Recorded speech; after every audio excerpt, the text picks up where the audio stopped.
Mas essa virada de chave da Suíça, que há alguns anos já aconteceu, de deixar de ser um time defensivo para ser um time muito mais propositivo, né, com bola no pé, que sabe jogar, que sabe o que fazer, está colhendo frutos.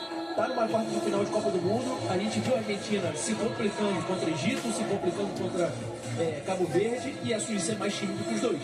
Então, se a Suíça está olhando o que a Argentina está fazendo, a Suíça pode acreditar.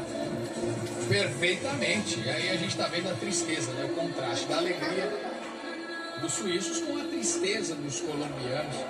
Mais uma vez batendo na trave. A gente tem a reação dos suíços na cobrança da última penalidade. Penalidade cravada por Vargas. Vamos ver, olha aí.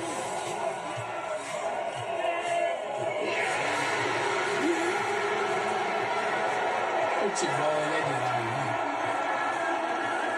Futebol é uma loucura.